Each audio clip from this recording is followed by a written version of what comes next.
یہ جو اب تیسری صورت آ رہی ہے اس چھوٹے گروپ کی، سب گروپ کی، سورۃ الحجر، اس کا سٹائل بالکل مختلف، مزاج منفرد، لیکن اس مجموعے کے اندر جو ہے اپنے اسلوب کے اعتبار سے یہ بالکل منفرد ہے۔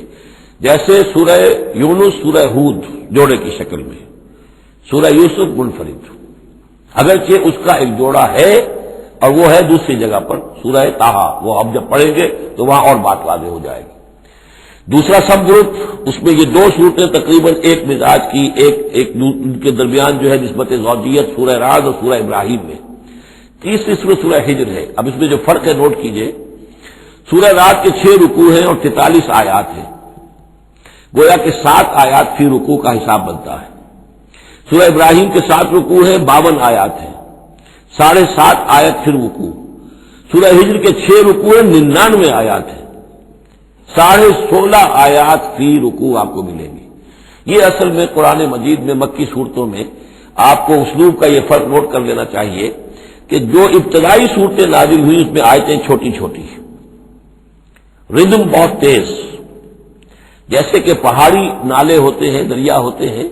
تو ان کا پاٹ بہت کم ہوتا ہے لیکن بہاؤ بہت تیز ہوتا ہے۔ دریائے کلہار جس نے بھی دیکھا ہے، دریائے سوات دیکھا ہے کالام میں یا کہیں اور، تو ان کی چوڑائی تو کچھ بھی نہیں ہوتی، بلکہ دریائے سندھ یہ پورا جو ہے، یہ شاہراہ ریشم جو ہے اس کے ساتھ دیکھیے تو نیچے معلوم ہوتا ہے چھوٹی سی کوئی لکیر پانی کی ہے، اس کے سوا کچھ بھی نہیں۔ لیکن جب وہی دریا آتے ہیں میدانوں میں تو اب آپ کو معلوم ہے دریائے سندھ جب دریا خاں کے پاس سے گزرتا ہے تو وہ 14 میل چوڑا بھی ہوا کرتا تھا، بارشوں کے زمانے میں 14 میل چوڑائی، اسی طریقے سے نیچے باولپور کے ایریا میں۔ تو یہ فرق ہے اس ان آیات کا۔ جو ابتدائی مکی صورتیں ہیں آیتیں چھوٹی چھوٹی، ان میں صوتی آہنگ بہت نمایاں، اس میں ایک موسیقی اور غنا کا پہلو بہت ہی واضح، اور اس میں جو ہے مضامین پھیل کر آتے ہیں، کھل کھل کر آتے ہیں، بڑی جو مضامین بہت گہرے ہوتے ہیں اور بہت پختہ ہوتے ہیں اور قیمت آیات ہوں۔ بعد میں جو صورتیں آئی ہیں مکی دور میں ہی ان مزاج بدلنا شروع ہوا، درمیانی دور میں کچھ اور آخری میں آ کر اب آیتیں بڑی بڑی ہیں، لمبی لمبی ہیں، اور یہ چیز جا کر پھر مدنی دور میں پھر انتہا کو پہنچ جاتی ہے۔ ایک ایک آیت، آیت الکرسی، آیت البر وہ ہم پڑھ چکے، آیت الدین، ایک آیت کتنی بڑی۔ پھر وہاں ظاہر بات ہے کہ وہ ردم بھی اتنا نمایاں نہیں رہتا جتنا کہ آپ سورہ قاف میں دیکھتے ہیں، سورۃ النجم میں دیکھتے ہیں، سورہ رحمان میں دیکھتے ہیں، سورہ واقعہ میں دیکھتے ہیں، سورہ ملک میں دیکھتے ہیں۔ یہ جو صورتیں ہیں آخری جو 2 گروپس کی ہیں، انہی کی طرح کی ایک صورت یہ سورہ ہجر ہے۔ اصل میں زمانہ نزول کے اعتبار سے یہ ابتدائی 4 سالوں کی صورت ہے۔ اب یہ کہ مصحف میں یہاں کیوں رکھی گئی ہے، اب میں بہت جرأت کر کے ایک بات کہہ رہا ہوں، اللہ عالم، میں یہ سمجھتا ہوں کہ یہ جو کہ ان صورتوں کا یہ سلسلہ بہت طویل ہو گیا اور اس میں ایک طرح کی منوٹنی سی پیدا ہو رہی ہے، مضامین جو ہیں تقریباً ایک ہی طرح کے دوہرا کر آ رہے ہیں، وہی ایک ان کا مطالبہ، معجزہ دکھاؤ، حصی کو نشانی دکھاؤ، اس کا جواب۔ تو رد و قضا جو ہے یہ تمام صورتیں جو ہم نے پڑھ لی ہے 5 صورتیں، ان کے اندر مزاج ایک ہی ہے۔ تو گویا کہ اس مونوٹنی کو اللہ تعالیٰ نے چاہا کہ ختم کر کے اور ابتدائی دور کی ایک صورت جس کا مزاج مختلف ہے ان صورتوں سے، اس کو یہاں شامل کر دیا گیا۔ البتہ یہ ہے کہ سورہ شعراء جو ہے، میں نے آپ کو بتایا تھا کہ 227 آیتیں ہیں اس کی، کل 14 رکوع ہے، تقریباً یہی اوسط بنے گا اس کا، 16-17 آیتیں ہر رکوع کے اندر۔ سورہ شعراء اس سے بہت مشابہ ہے اس سورہ ہجر کا مضمون۔ دوسری بات یہ نوٹ کر لیجئے کہ یہاں پر خاص طور پر وہ جو میں نے آپ سے عرض کیا تھا کہ جو پاروں کی تقسیم ہوئی ہے اس میں کوئی حکمت پیش نظر نہیں رکھی گئی، اور یہ دور صحابہ میں تھا بھی نہیں۔ اب دیکھیے کہ سورہ ہجر کی صرف ایک آیت ہے کہ جو 13ویں پارے میں شامل ہے، اور اس کے بعد پوری سورت جو ہے ربما یود الذین کفروا، یہ پوری جو ہے دوسرے پارے 14ویں پارے کے اندر ہے۔ یہی سورت ہم دیکھ آئے ہیں سورہ ہود کے اندر۔ سورہ ہود کی صرف چند آیتیں ہیں کہ جو 11ویں پارے میں تھی، اس کی 5 آیتیں جو ہیں یہ 11ویں پارے میں اور باقی پوری سورت 12ویں پارے میں۔ تو پاروں کی تقسیم جو ہے یہ اصل میں وہ بعد کے زمانے میں کی گئی ہے، اور اس میں ان چیزوں کو مد نظر نہیں رکھا گیا، جبکہ منزلیں پوری صورتیں،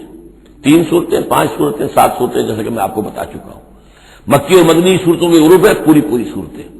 یہ گروپ جو ہیں ان کے اندر بھی اور منزلوں کے اندر بھی۔ منزلوں کا تذکرہ چونکہ دور صحابہ میں بھی پایا جاتا ہے، لیکن یہ کہ یہاں پر ہم دیکھتے ہیں کہ پاروں کے معاملے میں یہ چیز موجود نہیں ہے۔ بسم اللہ الرحمن الرحیم، الف لام را، یہ اس سلسلے کی آخری صورت ہے۔ اب الف لام را، 5 صورتیں الف لام را سے اور ایک صورت الف لام میم را۔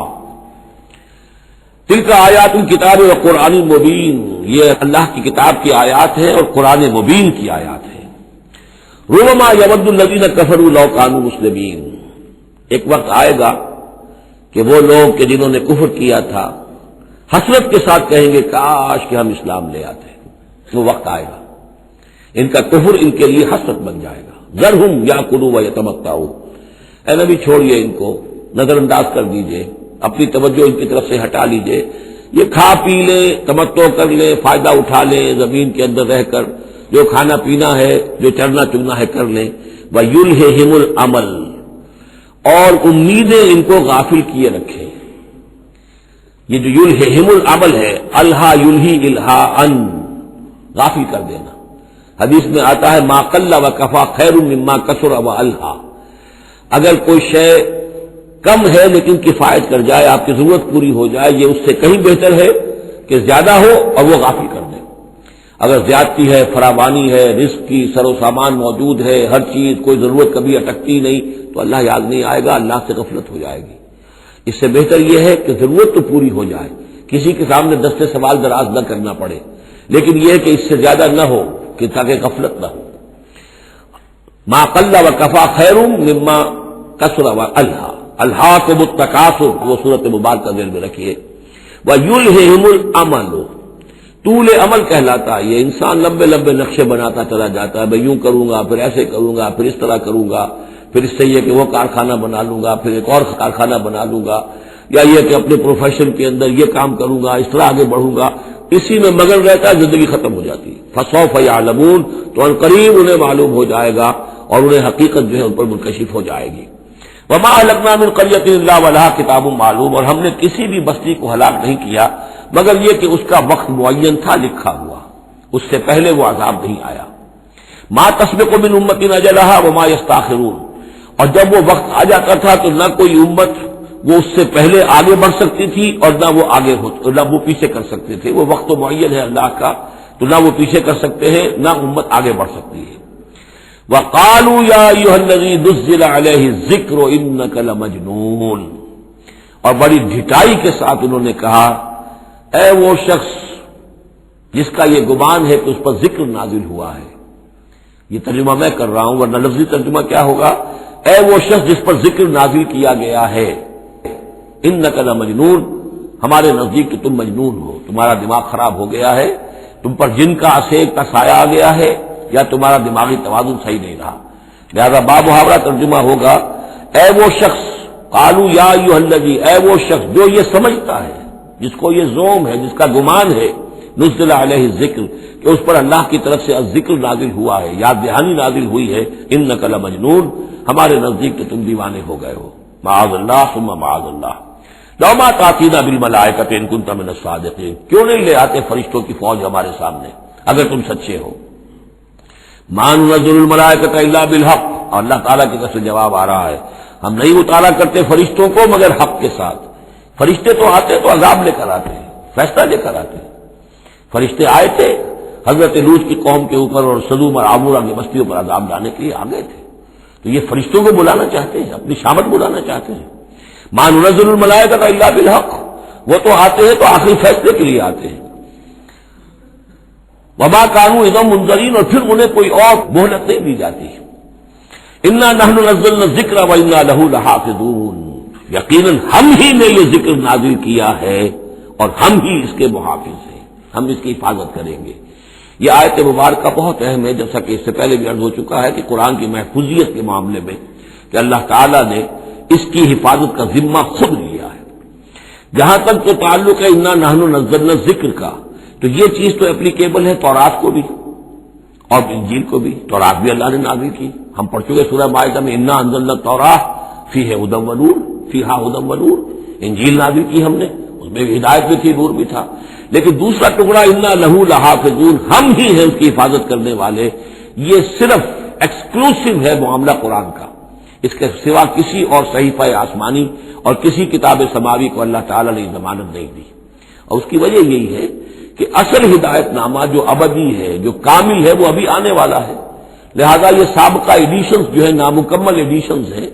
یہ تو یوں سمجھیے کہ انٹرم پیریڈ کے لیے کچھ انسٹرکشنز تھی جو دے دی گئی، ان کو مستقل طور پر محفوظ رکھنے کی کوئی ضرورت نہیں تھی. یہ ختم نبوت پر ایک بہت بڑی دلیل ہے کہ کسی بھی قادیانی سے اگر بات کی جائے تو اگر اس سے یہ کہا جائے کہ آیا تمہارے نزدیک قرآن میں ہدایت کامل ہوئی یا نہیں، تو جواب دے گا ہدایت تو کامل ہو گئی. نمبر 2، کیا تمہارے نزدیک قرآن محفوظ ہے یا نہیں؟ اگر وہ محفوظ بھی ہے تو پھر کسی اور وحی کی ضرورت کیا ہے؟ اللہ تعالیٰ کوئی کام عبث تو نہیں کرتا، ضرورت کے بغیر نہیں کرتا، کسی مقصد کے بغیر نہیں کرتا. یا تو یہ کہیں کہ ابھی ہدایت کامل نہیں ہوئی تھی، وہی جاری رہنی چاہیے، اس کا جواز ہو جائے گا. یا کہیں کہ کامل تو ہو گئی تھی قرآن میں لیکن وہ تو ضائع ہو گئی، محفوظ نہیں رہی، تب بھی وحی کی کھڑکی جو ہے اس کے کھلے رہنے کا جواز پیدا ہوگا. لیکن اگر کوئی شخص ان دونوں باتوں کو نہ مانے بلکہ اعتراض کر لے کہ ہدایت قرآن میں کامل ہو گئی اور یہ کہ وہ محفوظ بھی ہے، تو پھر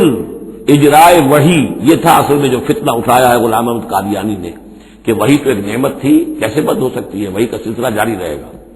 لیکن اس کو لے کر اس نے جو ہے پھر آگے اپنی نبوت کا دعویٰ کیا. لیکن اجرائے وحی کے لیے ضرورت عقلی جو ہے وہ دو شکلوں کے سوا ثابت نہیں ہو سکتی. یا ہدایت کامل نہیں ہوئی ہوتی جیسے کہ ابھی تورات میں نہیں ہوئی تھی، انجیل میں نہیں ہوئی تھی، قرآن میں آ کر کامل ہو گئی، یا کامل ہو کر اور وہ گم ہو گئی ہو، اس میں کوئی ترمیم و تنسیخ ہو گئی ہو جو کہ پھر وحی کے ذریعے سے اس کی تصحیح ہو سکے. اور دونوں باتیں اگر کوئی نہیں مانتا تو کوئی عقلی دلیل جو ہے وحی کے جاری رہنے کے لیے موجود نہیں. وَلَقَدْ أَرْسَلْنَا مِن قَبْلِكَ فِي شِيَعِ الْأَوَّلِينَ، اور اے نبی ہم نے آپ سے پہلے بھی رسول بھیجے تھے اگلی جماعتوں میں، اگلی قوموں میں. یہ شیعہ اس علیحدہ ہو جانے والے، کیونکہ قومیں بڑھتی چلی گئی نسلوں کے اندر. حضرت نوح علیہ السلام کی قوم تقسیم ہو گئی، ان کے 3 بیٹوں سے نسلیں بنتی چلی گئیں، تو یہ گویا کہ شائع ہونا، علیحدہ ہونا، پھیل جانا، پھیلتی چلی گئی. وما یاتیہم من رسول الا کانوا بہ یستہزئون، اور نہیں آیا ان کے پاس کوئی بھی رسول، جب بھی کبھی آیا مگر وہ استہزاء کرتے رہے، تمسخر کرتے رہے. کذالک نسلکہ فی قلوب المجرمین، اسی طریقے سے ہم اس کو چبو دیتے تھے مجرموں کے دلوں کے اندر. مجرموں کے دلوں میں جا کر وہ چبھ جاتی تھی، وہ سمجھ لیتے تھے کہ حق ہے لیکن چونکہ ان کے مفادات پر زد پڑتی تھی تو وہ استہزاء کرتے تھے.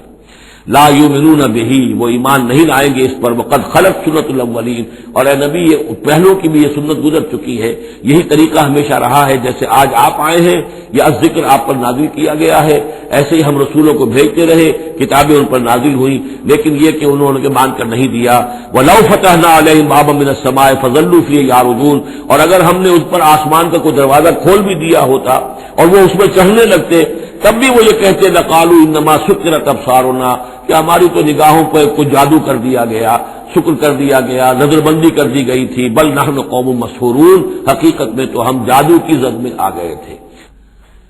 وَلَقَدْ جَعَلْنَا فِي السَّمَاءِ بُرُوجًا وَزَيَّنَّاهَا لِلنَّاظِرِينَ وَحَفِظْنَاهَا مِنْ كُلِّ شَيْطَانٍ رَجِيمٍ إِلَّا مَنِ اسْتَرَقَ السَّمْعَ فَأَتْبَعَهُ شِهَابٌ مُّبِينٌ. صدق اللہ العظیم. رب اشرح لي صدري ويسر لي امري واحلل عقدة من لساني يفقهوا قولي. اللهم ربنا الهمنا رشدنا واعذنا من شرور انفسنا. اللهم ارنا الحق حقا وارزقنا اتباعه وارنا الباطل باطلا وارزقنا اجتنابه. اللهم ربنا آنس وحشتنا في قبورنا وارحمنا بالقرآن العظيم. اللهم اجعله لنا إماما ونورا وهدى ورحمة. اللهم ذكرنا منه ما نسينا وعلمنا منه ما جهلنا وارزقنا تلاوته آناء الليل وآناء النهار واجعله لنا حجة يا رب العالمين آمين. سورہ ہجر کے پہلے رکوع میں جس کا ترجمہ ہم کر چکے ہیں، 2 مرتبہ قرآن حکیم کے لیے لفظ آیا ہے الذکر، اس کی طرف خصوصی توجہ کی ضرورت ہے. ایک تو یہ کہ خود اللہ تعالیٰ نے فرمایا انا نحن نزلنا الذکر وانا لہ لحافظون، ہم نے ہی یہ ذکر، یہ قرآن نازل کیا ہے اور ہم ہی اس کے محافظ ہیں. اور ایک مرتبہ آیا ہے کہ جو آپ کے مخالفین تھے اور جو استہزاء کر رہے تھے، انہوں نے مذاق اڑاتے ہوئے کہا یا ایھا الذی نزل علیہ الذکر انک لمجنون، اے وہ شخص کہ جس کا گمان ہے کہ اس پر الذکر نازل ہوا ہے، ہم تو سمجھتے ہیں کہ تمہارا دماغی توازن ٹھیک نہیں رہا، یا یہ کہ تم پر کسی آسیب کا سایہ آ گیا ہے۔ یہ مجنون کی وضاحت بھی سمجھ لیجئے، مجنون جن سے بھی بنا ہے۔ جن کہتے ہیں عربی زبان میں مخفی شے کو، اس لیے جنین کہلاتا ہے وہ بچہ جو ابھی رحم مادر میں ہے، جو نظر نہیں آتا، چھپا ہوا ہے، معلوم تو ہے کہ بچہ ہے، پیٹ میں ہے، لیکن یہ کہ جنین ہے وہ ابھی وہ چھپا ہوا ہے۔ اسی سے لفظ جنت بنا ہے۔ جنت جو ہے زمین کا وہ ٹکڑا ہے جس پر خوب درخت ہوں، پودے ہوں، گھاس ہو، تو زمین چھپی ہوئی ہو، زمین ڈھکی ہوئی ہے، زمین جو ہے نمایاں نہیں ہے۔ جنت وہ ہے۔ جن علیہ اللیل کا آیا تھا کہ جب حضرت ابراہیم کا تذکرہ تھا، جب رات میں اس پر تاریکی کا پردہ طاری کر دیا تو گویا کہ ہر شے چھپ گئی۔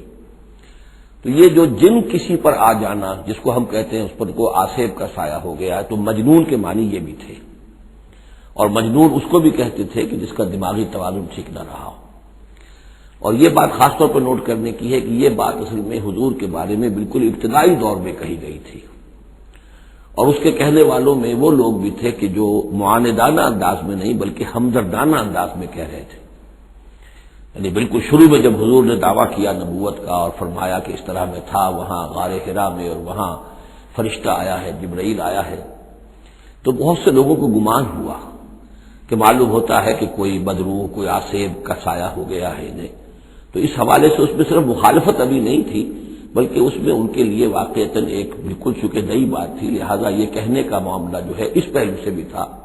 کہ اچھے بھلے آدمی تھے، ہم سوچتے تھے کہ واقعی یہ کئی دن جا کے مراقبے کرتے ہیں، اب یہ رہتے ہیں وہاں غار میں اکیلے تنہا دن رات، تو کہیں کچھ ہو نہ جائے تو معلوم ہوتا کچھ ہو گیا، تو کوئی نہ کوئی جنون کا عارضہ ہو گیا ہے یا جن کا سایہ ہو گیا۔ تو اس لفظ کو بھی سمجھ لیجیے، اور جو بتانا تھا وہ یہ ہے کہ سورہ نون جو کہ بالکل ابتدائی دور میں نازل ہوئی ہے، جس کا نام سورہ قلم بھی ہے، 29ویں پارے کی دوسری سورت، اس میں بھی یہی بات جو ہے کہی گئی ہے۔ اسی کے حوالے سے میں آپ کو بتا رہا ہوں کہ یہ سورہ مبارکہ جو ہے بالکل ابتدائی دور کی صورتوں میں سے ہے، اسی مشابہت کی وجہ سے۔ قرآن مجید کا ذکر ہونا اس معنی میں ہے، کئی مرتبہ واضح کر چکا ہوں کہ قرآن کا فلسفہ یہ ہے کہ جو ایمانی حقائق ہیں، خاص طور پر اللہ کی ذات کا علم اور اس کی صفات کا علم، وہ روح انسانی کے اندر موجود ہے، بس صرف اس پر ظہور کا پردہ طاری ہو گیا۔ جیسے آپ کو کوئی چیز پہلے معلوم تھی، اب یاد نہیں رہی، معلوم تھی لیکن اب بھول گیا۔ بھولنے کا مطلب کیا ہے کہ وہ آپ کی یادداشت کے ذخیرے میں کہیں نیچی اتر گئی ہے۔ وہ حافظ خانہ جو ہے، ہر انسان کی میموری جو ہے، اب اس کے نہ معلوم کتنے تہخانے ہیں، وہ کسی نچلے تہخانے میں جا کر چھپ گئی ہے، وہ آپ کے شعور کی سطح پر نہیں ہے۔ تو کوئی چیز جس کا اس سے تعلق ہو، وہ اگر سامنے آئے گی تو فوراً وہ چیز یاد آ جائے گی۔ ایک دوست سے سالہ سال ہو گئے ملاقات نہیں، کبھی خیال بھی نہیں آیا، بھول گئے آپ اس کو، لیکن اچانک کبھی اس نے کوئی رومال آپ کو دیا تھا، کوئی قلم دیا تھا، آپ نے ٹرنک میں رکھا ہوا تھا، ٹرنک کھولا، وہ قلم یا رومال دکھائی دیا، فوراً دوست یاد آ گیا۔ تو یہ قلم یا یہ رومال جو ہے یہ آیت ہے، یہ نشانی ہے، اس نشانی سے آپ کو ایک بھولی بسری بات یاد آ گئی۔ اسی طرح یہ آیات آفاقیہ، آیات انفسیہ، آیات قرآنیہ، یہ آیات ہیں، نشانیاں ہیں یاد دلانے کے لیے، تاکہ اللہ یاد آ جائے۔ حقیقت میں اللہ تعالیٰ کا علم اور اللہ کی معرفت سوئی ہوئی ڈورمنٹ پوزیشن میں، ڈورمنٹ کنڈیشن میں ہماری روح میں موجود ہے۔ تو الذکر، دی ریممبرنس یا دی ریمائنڈنگ، یہ اصل میں وہ چیزیں کہ جو روح انسانی کے اندر موجود ہیں، لیکن جن پر ظہور کے اور نسیان کے پردے پڑ گئے ہیں، ان پردوں کو ہٹا کر تازہ کرنا۔ وَلَقَدْ جَعَلْنَا فِي السَّمَاءِ بُرُوجًا، اور ہم نے آسمان میں برج بنائے۔ یہ بھی ابھی ہم نہیں کہہ سکتے کہ ان کی اصل حقیقت کیا ہے، یہ بھی آیات متشابہات میں سے شمار ہوں گے۔ وَزَيَّنَّاهَا لِلنَّاظِرِينَ، اور ہم نے اسے مزین کر دیا ہے آسمان کو اور برجوں کو دیکھنے والوں کے لیے، جو بھی ستارے نظر آتے ہیں، کیا رنگا رنگ نقشہ آسمان پر نظر آتا ہے۔ وَحَفِظْنَاهَا مِنْ كُلِّ شَيْطَانٍ رَجِيمٍ، البتہ اب یہ وہ بات ہے جو ایمان بالغیب کے حوالے سے ہمیں ماننی ہوگی کہ ان ستاروں کا ایک کام یہ بھی ہے کہ اللہ تعالیٰ نے ان کو گویا کہ پہرے کی جگہیں بنایا ہے، ہم نے حفاظت کی ہے ان کی ہر شیطان رجیم سے، جو بھی شیطان مردود ہے اس کی طرف سے حفاظت کا یہ سارا سامان ہے کہ جو آسمانوں میں کیا گیا ہے۔ اب اس کے لیے آج میں چاہتا ہوں کہ وہ بات آپ سمجھ لیں اچھی طرح کہ جیسے آپ آگے آ بھی جائے گا کہ انسانوں کی تخلیق جو ہے وہ تو یوں سمجھیے اس کائنات کے تخلیق کے اعتبار سے بڑی ریسنٹ شے ہے، بڑی ماضی قریب کی بات ہے۔ انسانوں سے بہت پہلے جنات پیدا کیے گئے تھے، جنات سے بہت پہلے ملائکہ پیدا کیے گئے تھے، اور انسانوں کی ارواح بھی اسی دور میں پیدا کی گئی جبکہ یہ ملائکہ پیدا کیے گئے تھے۔ تو جتنی مخلوقات کو ہم جانتے ہیں، بہت سی مخلوقات اب بھی ایسی ہوگی کہ جس کا ہمیں کوئی شعور نہیں، ادراک نہیں، ہم جانتے ہی نہیں۔ جیسے ابھی ہمیں ریسنٹلی معلوم ہوا وائرس بھی کسی بلا کا نام ہے، اس سے کچھ پہلے ہمیں معلوم ہوا بیکٹیریا بھی کسی چیز کو کہتے ہیں، ورنہ یہ کہ ان چیزوں کا کوئی علم ہمیں نہیں تھا۔ ابھی پتہ نہیں اور کیا کیا چیزیں ہیں کہ جو ظہور میں آنے والی ہیں، لیکن جو چیزیں بھی آج تک ہم جانتے ہیں ان میں یوں سمجھیے کہ جن ہستیوں میں خود شعوری ہے، سیلف کانشسنس، وہ 3 مخلوقات ہیں صرف، ملائکہ، جنات اور انسان۔ باقی جو حیوانات ہیں زمین کے اوپر، چاہے وہ بر کے ہیں یا بحر کے ہیں یا ہوا کے ہیں، فضا کے ہیں، پرندے ہوں یا زمین پر چلنے والے خشکی کے جانور ہوں یا دریا میں اور سمندر کے اندر جو بھی حیوانات ہیں، مچھلیاں ہیں یا اور جاندار ہیں، ان سب میں شعور تو ہے، خود شعوری نہیں ہے۔ البتہ یہ کہ ترتیب یہی ہے کہ پہلے جنات پیدا کیے گئے اور وہ چونکہ آگ سے پیدا کیے گئے تھے، تو ان کے اندر پوٹینشیل جو قوت ہے وہ ہم انسانوں کے مقابلے میں بہت زیادہ ہے، اور ان کی رسائی اس کائنات میں بہت دور تک ہے۔ مثلا میرا یہ گمان ہے، باقی چیزیں تو میں خاصے وثوق سے کہہ رہا ہوں، لیکن میرا گمان یہ ہے کہ جو سولر سسٹم ہے، کیونکہ ہماری اس پوری جو فیملی ہے، یہ خاندان ہے، جو یہ سولر سسٹم ہے، سورج کا کنبہ کہلاتا ہے، تو اس کا جو منبع سرچشمہ ہے وہ سورج ہے، اور معلوم ہوتا ہے کہ اسی کی آگ سے اور اسی کی لپٹ سے اور جنات کی تخلیق ہوئی ہے۔ تو یہ جنات، سولر سسٹم پورا کا پورا جو ہے وہ جنات کے دائرے میں داخل ہے، وہ اس میں آ جا سکتے ہیں۔ اس کے لیے انہیں کسی راکٹ کی ضرورت نہیں، کسی مشین کی ضرورت نہیں، کسی اور ذرائع کی ضرورت نہیں، بلکہ اس کی استعداد ان کے اندر موجود ہے۔ یہ پھر اپنی اس استعداد سے فائدہ اٹھا کر اس سے آگے جب ملائکہ کے ذریعے سے کچھ احکام اترتے ہیں، آسمان سے اللہ تعالیٰ کی کوئی تدبیر ہے، ملائکہ کے حوالے کیے گئے ہیں، تو یہ پھر ان سے کچھ نئی چیزیں اچکنے کی کوشش کرتے ہیں تاکہ وہ جا کر انسانوں میں سے جو وہ عامل لوگ ہیں، کاہن لوگ ہیں، ان کو جا کے ان کو کچھ بتا دیں کہ اب یہ ہونے والا ہے۔ اس لیے کہ ملائے اعلیٰ میں فیصلہ ہو گیا، اللہ تعالیٰ کے ہاں ایک چیز کی تدبیر جو ہے وہ طے ہو گئی، اب اللہ تعالیٰ نے فرشتوں کے حوالے کیا ایگزیکیوشن کے لیے۔ ایسے ہی ہے جیسے کہ پریزیڈنٹ ہاؤس سے تو ایک حکم جو ہے وہ جاری ہو گیا، اب اس کا اجرا ہوا ہے، اب کوئی ٹائپ کرے گا، ٹائپ کر کے اسے ڈسپیچ کرے گا، وہ پھر کسی جگہ پر پہنچے گا، پہنچتے وقت لگے گا۔ اگر وہ جو ٹائپسٹ ہے جس نے ٹائپ کیا ہے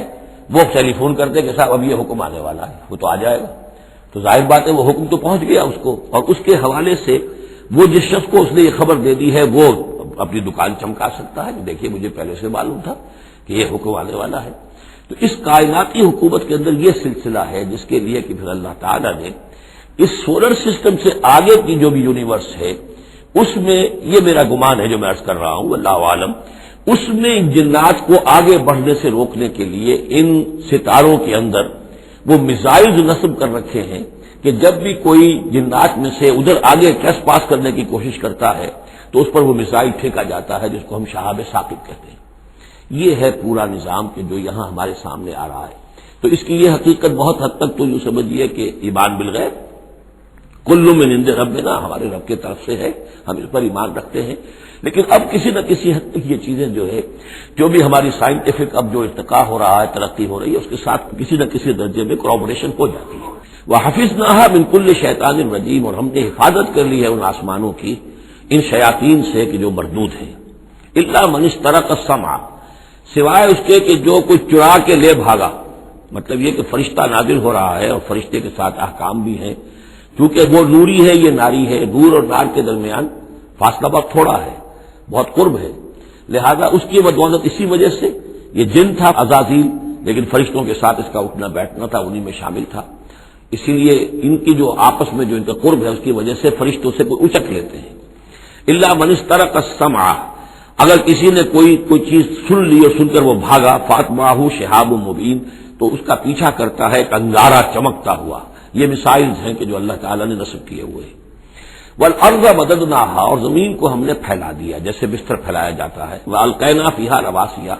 اور اس میں ہم نے لنگر ڈال دیے۔ یہ پہاڑ جو ہے قرآن مجید بار بار کہتا ہے کہ زمین کا جو اسٹیبلائزنگ ایفیکٹ ہے ان پہاڑوں کا زمین کی حرکت کے دوران۔ وَأَنبَتْنَا فِيهَا مِن كُلِّ شَيْءٍ مَّوْزُونٍ، اور اس میں ہم نے اگا دی ہر شے جو کہ بہت ہی اندازے سے ہے، یعنی یہ کہ جو بھی کوئی ایک شے بھی اگر ایک حد سے آگے بڑھ جائے تو وہ باقی ساری چیزوں کو ختم کر دے گی۔ بعض ایسی مچھلیاں ہیں کہ اگر ان کی جو ریپروڈکٹیو صلاحیت ہے، جتنے ان کے انڈے ہوتے ہیں وہ سب انڈے جو ہے وہ مچھلیاں بن جائیں تو چند ہی سال کے اندر یہ زمین جو ہے اس سے کئی گنا حجم جو ہے وہ ایک مچھلی کی اولاد سے اور ایک مچھلی کی نسل سے وجود میں آ جائے گا۔ تو ایک کنٹرول کیا ہوا اللہ نے ہر شے کے اوپر، تمام چیزیں جو ہے وہ ایک اندازے کے مطابق، ایک وزن کے ساتھ، ایک اندازے کے ساتھ اس دنیا میں چل رہی ہے۔ بالکل شیء موزون، ہر چیز جو ہے وہ ایک اندازے اور وزن کے مطابق ہے۔ وجعلنا لکم فیہا معاش، اور ہم نے اس میں تمہارے لیے طرح طرح کے معاش کے سلسلے پیدا کر دیے۔ ومن لستم لہ برازقین، اور ہم تو ان کو بھی روزی کا سامان دیتے ہیں جن کو تم رزق نہیں دیتے۔ ایک تو یہ ہے کہ تمہارے پاس گھوڑا بندھا ہوا ہے، تمہیں فکر رہتی ہے چارہ اس کو دینا ہے، کچھ نہ کچھ دانہ ڈالنا ہے، لیکن کتنی مخلوقات ہماری ہے کہ تم نہیں ہو اس کو رزق دینے والے، ہم رزق پہنچا رہے ہیں۔ وَإِن مِّن شَيْءٍ إِلَّا عِندَنَا خَزَائِنُهُ، اور نہیں ہے کوئی شے مگر یہ کہ ہمارے پاس تو اس کے خزائن ہیں، لا متناہی، ہماری ریسورسز جو ہیں وہ یہ کہ لمیٹڈ نہیں ہے، لیکن وَمَا نُنَزِّلُهُ إِلَّا بِقَدَرٍ مَّعْلُومٍ، ہم نہیں نازل کرتے اس میں سے مگر ایک اندازے کے مطابق جو طے شدہ ہے۔ یعنی یہ کہ سٹور تو بہت بڑا ہے، لیکن یہ کہ سٹور سے جو ایشو ہوتا ہے اللہ تعالیٰ کے ہاں ہر چیز کا، تو اس کا ایشو ہونا جو ہے وہ اندازے کے مطابق ہے، ایک حساب کتاب کے ساتھ ہے، ورنہ جیسا کہ میں نے کہا کیوس ہو جائے۔ وَأَرْسَلْنَا الرِّيَاحَ لَوَاقِحَ، اور ہم بھیج دیتے ہیں ہوائیں جو بوجھل ہوتی ہے یا بوجھل کرنے والی ہوتی ہے۔ لواقحہ کا مفہوم پہلے تو یہ سمجھا جاتا تھا کہ چونکہ وہ بادلوں کو لے کر آتی ہے اس اعتبار سے، لیکن اب ادھر اشارہ ہو رہا ہے جدید سائنس کے حوالے سے کہ پولن گرینز جو ہیں وہ بھی ہواؤں کے ذریعے سے آتے ہیں، اور وہ پھر آ کر پھولوں کو جب وہاں فرٹیلائزیشن ہوتی ہے تو اس سے پھر وہ فصل بنتی ہے۔ تو ہوائیں جو ہیں وہ گویا کہ بار آور کرتی ہیں، اور اس طریقے سے یہ نباتاتی نظام چل رہا ہے۔ فَأَنزَلْنَا مِنَ السَّمَاءِ مَاءً، پھر ہم نے اتار دیا آسمان سے پانی، فَأَسْقَيْنَاكُمُوهُ، پھر ہم نے وہ پانی تمہیں پلایا، تمہارے پینے کے لیے بندوبست کیا۔ وَمَا أَنْتُمْ لَهُ بِخَازِنِينَ، اور دیکھو تم اس کا سٹور نہیں کر سکتے، اس کا خزانہ نہیں بنا سکتے۔ کہاں کس طرح بناؤ گے خزانہ؟ واقعہ یہ ہے کہ یہ جو واٹر سائیکل ہے اس دنیا میں، یہ بھی اللہ تعالیٰ کے عظیم، یعنی سمجھئے کہ کرشموں میں سے اور اللہ کے معجزات میں سے بہت بڑا معجزہ ہے کہ یہ جو ہمارے پہاڑوں کے اوپر اتنے بڑے بڑے گلیشیئرز ہیں، یہ کیا ہے؟ یہ واٹر سٹوریج ہے، ٹینکس ہے۔ یہیں سے تو پانی ہے جو آ رہا ہے نیچے، وہ پگھل رہا ہے سب دھوپ سے، اور پھر وہ ندی نالوں سے ہو کے دریاؤں میں آیا، اور دریاؤں سے ہوتا ہوا زیر زمین سوتوں میں سے بھی گزر رہا ہے۔ وہ آپ نے کہیں پمپ سے نکال لیا، کہیں کنواں کھود لیا، پھر وہ پانی سارا کا سارا سمندروں کے اندر پہنچ گیا، ڈرین ہو گیا، پھر سمندر سے اب یہاں پر دھوپ کی تمازت سے بخارات بن رہے ہیں، اور وہ بخارات اوپر جا رہے ہیں، پھر وہ واپس جا رہا ہے، پھر وہ جو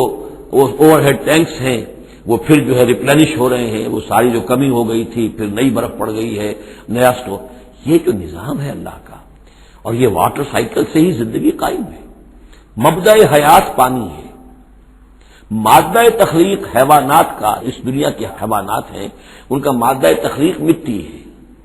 مادہ تخلیق جنات کا آگ ہے، مادہ تخلیق انسانی ارواح اور ملائکہ کا نور ہے، لیکن مبدأ حیات جو ہے، حیات انسانی جو ہے یہاں پر، یا حیات حیوانی جو زمین کی ہے، اس پلینٹ کے اوپر جو زندگی ہے، اس کا مبدأ پانی ہے، اس حیات کا۔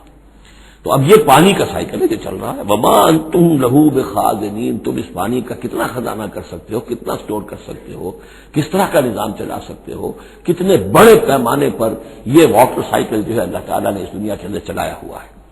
وَإِنَّا لَنَحْنُ نُحْيِي وَنُمِيتُ، اور یہ یقیناً ہم ہی ہیں